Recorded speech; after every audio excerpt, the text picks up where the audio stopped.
오늘장 플러스 이어가도록 하겠습니다. 오늘 이 시간 상상인증권의 투자전략팀 신월 팀장 함께합니다. 어서 오십시오. 네, 안녕하세요.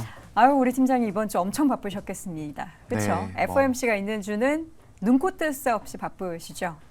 저뿐만 아니라 모든 투자자분들이 바쁘신 주간이 아니었나 생각합니다. 네. 아무래도 FOMC 이전에는 그 경계심에 대한 부분들 때문에 시장이 위축되어서 상당히 좀 민감하게 반응할 수밖에 없었고, 그리고 FOMC 이후에는 기자회견부터 시장 미국장은 좋았고 시장 금리가 크게 떨어지면서 굉장히 그 이전과 다른 양상을 띠는 수밖에 없었습니다. 그러한 부분들이 시장에는 안도감을 주었지만 향후에 이러한 안도감이 랠리로 이어질지 아니면 시장이 생각하는 것만큼 연준이 과연 금리를 동결할 수 있을지에 대한 이목이 집중되면서 이에 대한 판단을 하고자 좀 아무래도 좀 분주한 주간이 될 수밖에 없었습니다. 네. 현재 수준에서 이제 시장을 보니까 이제 미국 시장도 그렇고요. 국내도 오늘 장중에 좀 움직이기는 했지만 이제 긴축 종료다 하면서 다들 외친단 말이죠. 근데 저는 긴축 종료까지는 그런 것 같긴 한데 그 이후에 움직이 그러니까 이렇게 높은 수준의 금리에서 계속해서 좀 장기간 이어질 수밖에 없는 상황이 전 좀 더 힘들 것 같은데 어떻게 생각하십니까? 네, 정확하게 보시는 것 같습니다.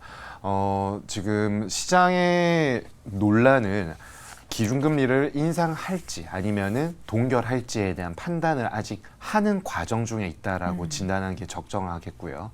이를 이제 영어 단어로 표현했을 때 higher and longer 또는 higher for longer인데 방금 말씀 주신 것처럼 이 두 개의 교집합은 하이어가 아니라 롱거입니다. 롱거라는 것은 결국에는 현재 기준금리 수준을 유지할 가능성이 중기화 장기화될 수 있다는데 방점을 찍고 있기 때문에 이제 안도를 해서 금리가 더 이상 올리지 않는다라는 것이 아니라 현재의 기준금리 수준이 유지가 되었을 때에는 과연 버틸 수 있느냐 그렇지 못하느냐의 갈림길 기로에 서 있을 수밖에 없다라고 보여지고요. 이를 이제 지지하는 부분들은 기준금리를 더 올리지 않는다라는 부분은 물가 안정에 대한 기대감이 있겠지만 이 물가 안정의 기저에는 공급층 요인과 수요 측으로 나뉘어지는데 공급층에 대한 불안감이 다시 이스라엘 하마스 전쟁으로 인해서 터짐으로 인해서 미국의 소비자 기대 인플레이션율 또한 3%대에서 4%대까지 다시 급등을 했고 과거에도 연준이 실패 사례가 있기 때문에 이에 대해서는 쉽사리 안도를 하고 넘어갈 수 있는 대목은 아니라고 보는 것이 조금 더 합리적인 기대라고 볼 수 있겠습니다. 자, 그럼 이 가운데 있어서 이제 물가 부분을 확인해 보자면 많이 꺾이긴 했습니다만 지금 상황에서 더 드라마틱하게 내려갈 수는 없다라는 시각도 있기 때문에 지금 수준의 물가 우리가 좀 어떻게 평가를 해야 되는지. 네, 파월 연준 의장도 이에 대해서 얘기를 했죠. 여전히 우리가 기대하는 수준보다는 높다라고 했고 물가 안정에 대해서 여러 번 얘기를 했습니다. 물가 안정이 수반되지 않고서는 경제 고용 이러한 부분들이 거의 의미가 없는 수준이기 때문에 물가 안정을 위해서 가계와 기업이 좀 고통을 얻더라도 물가 안정만큼은 반드시 달성해야 되는 것으로 보고 있습니다. 그나마 다행인 점은 근원 물가 중심으로 디스인플레이션, 즉 물가 상승률의 오름폭이 축소되고 있다라는 점이겠고요. 서비스 물가, 중고차 등 이러한 부분들이 좀 약화된 수요를 반영해서 오름폭이 좀 떨어지고 있다라고 볼 수 있겠습니다. 다만 좀 전에도 말씀드린 것처럼 전쟁 그리고 공급 측에 대한 다양한 이슈들이 여전히 잔존해 있기 때문에 기대 인플레가 아직 완벽하게 제어가 되지 않고 있고요. 과거 50년 전을 좀 상황을 복기해 보면은 그 당시에 전쟁 이후에 6개월 정도 전쟁은 보름 만에 끝났지만 6개월 정도 이후에 그 4차 중동 전쟁이 1차 오일 쇼크로 전이가 되었을 때 연준은 좀 방심을 하면서 금리를 동결해 왔습니다. 그때 기대 인플레를 제어하지 못하면서 73년도에 3%대의 물가가 74년도 13%까지 올랐던 적이 있었는데 그때 확실하게 하지 못했었기 때문에 연준 또한 더 큰 비용을 지출했다라는 점에 굉장히 학습 효과가 강하게 있기 때문에 연준이 이번 국면에서 물가 오름폭이 축소되고 있다고 해서 금리 인하, 대차 대조표 축소와 같은 현재 긴축 기조를 후퇴할 가능성 낮다라고 보는 것이 좀 좋겠습니다. 확실하게 그들의 목표가 2%라고 천명을 해뒀기 때문에 PCE 기준으로 그 비슷한 언저리, 그러니까 뭐 2.99라든지 그렇게 가야 이제 조금씩은 이제 할 말, 우리가 말한 대로 이 정도 왔으니 뭔가 하겠습니다라거나 혹은 정말 경기가 FOMC나 뭐 파월 의장의 입에서 나온 것처럼 지금은 견조하지만 향후에 뭔가 꺾이는 정말 안 좋은 상황이 펼쳐지지 않고서는 우리가 금리 인상이 더 빠르게 올 거라는 기대는 접어두는 게 좋겠네요. 네, 표현을 조금 쉽게 해드리면은 스키장에서 스키나 보드를 타고 슬로프에서 내려오잖아요. 네. 다 도착했다라고 하고 멈춰버리면은 리프트 타는 데까지 폴로 힘들게 가야 돼요. 가거나 맞아요, 보드로 맞아요. 발로 이렇게 가야 되잖아요. 맞아요. 그러면은 보통 어떻게 하나요?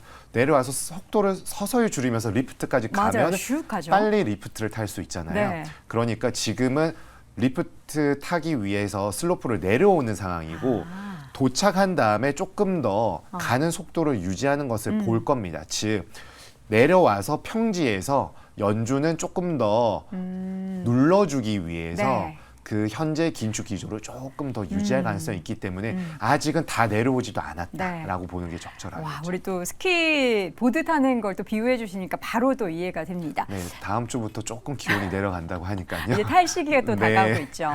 국채금리가 지금 5 가까이까지 갔다가 10년물 기준으로 4.6까지 뚝 떨어졌어요. 요거는 뭐가 가장 영향이 큰 겁니까? 긴축 종료에 대한 기대감이 쫙 반영이 된 걸까요? 아니면 다른 요인들이 좀 있을까요? 지금 여러 이슈들에 대해서 얘기를 하고 있습니다. 경기, 네. 그리고 미국채 발행, 그리고 통화 정책 이렇게 있는데요. 저희가 봤을 때는 좀 다양한 이슈들이 복합적으로 반영이 된 것은 맞지만 통화 정책입니다. 통화 정책에 대한 긴축 우려가 좀 다소 경감이 되면서 미국채 2년물 금리 자체가 5%대를 하회하기 시작했습니다. 만약에 경기와 수급적인 측면에서 조금 더 호재로서 미국채 금리의 하락세를 견인했다라면은 미국채 장단기물 금리 스프레드의 변동성이 조금 더 커져야 됩니다만은 지금은 2년물이 내려오면서 미국채 10년물도 같이 내려가는 상황이기 때문에 아직 재무부의 미국채 발행액 그리고 경기에 대한 스탠스 등이 완벽하게 반영되었다라고 보기는 다소 어렵겠습니다. 다만 통화 정책에 대한 우려가 경감이 되는 동시에 4분기 미 국채 재무부의 발행액에 대한 부분들이 전 분기 대비해서 약 25% 정도 감축이 되었고요. 네. 또한 다음 주에 발행액 또한 시장 전망치보다 20억 달러 하회하는 1,120억 달러 등 호재가 조금 있기 때문에 장기채 금리의 하향 안정화가 시도를 하고 있는 상황입니다라고 말씀드릴 수 있겠지만 네. 이 이유 때문에 미국채 금리가 떨어졌다라고 말씀드리기보다는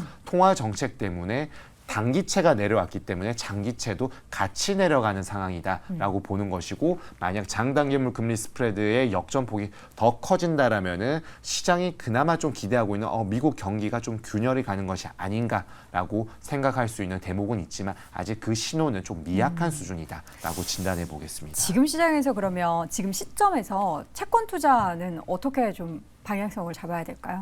일단 단기채로 높아진 금리 레벨을 유지하는 것이 좋겠다. 네. 즉 단기채를 통해서 달러에 대한 수요도 일정 부분 가져갈 수 있겠고요. 그리고 단기채를 통해서 캐리 확보에 대한 높은 금리의 이자 수익률을 확보하는 데는 좀 유리하겠습니다. 그런데 연초부터 장기채 투자를 많이 하셨거든요.